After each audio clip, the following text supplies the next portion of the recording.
तर नागपूर जिल्ह्यामध्ये पावसाचा जोर कायम आहे। मुख्यमंत्री देवेंद्र फडणवीस यांच्याकडून नागपुरातील स्थितीचा आढावा घेण्यात आला।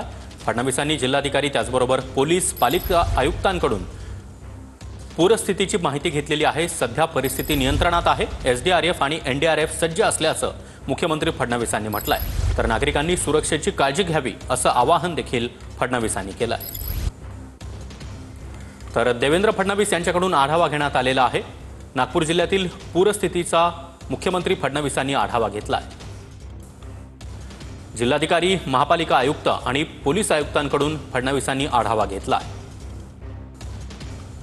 नागपुरातील परिस्थिती सध्या नियंत्रणात आहे अशी माहिती मुख्यमंत्र्यांनी दिली आहे। एनडीआरएफ आणि एसडीआरएफची पथक देखील नागपुरात तैनात आहे। नागपुरातील शाळांना मात्र सुट्टी जाहीर करण्यात आली आहे। त्या प्रमाणात पुराची परिस्थिती निर्माण झाली आहे।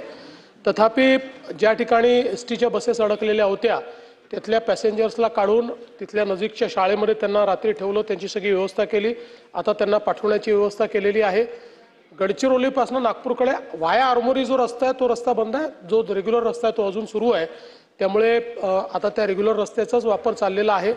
गोसीखुर्दचं पाणी सोडला त्यावेळी आपण ते पाणी जिथपर्यंत जाऊ शकतं गडचिरोलीपर्यंत सगळ्यांना अलर्ट दिलेला आहे।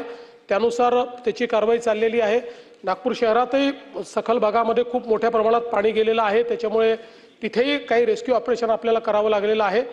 एक माणूस आतापर्यंत वाहून गेल्याची पूर्ण या सगळ्याच्यात आपल्याला इन्फॉर्मेशन मिळाली आहे। एसडीआरएफ आणि एनडीआरएफ दोघांनाही स्टँड बाय ठेवलेलं आहे आणि आत्ताच्या परिस्थितीमध्ये कंट्रोल डिस्चार्ज असल्यामुळे अजून तरी खूप भीषण परिस्थिती तयार झाली नाही, पण आजही ऑरेंज अलर्ट आहे। त्याच्यामुळे आज त्या ऑरेंज अलर्टमुळे परिस्थिती बिघडू शकते। त्यानुसार एनडीआरएफ आणि एसडीआरएफला आता तयार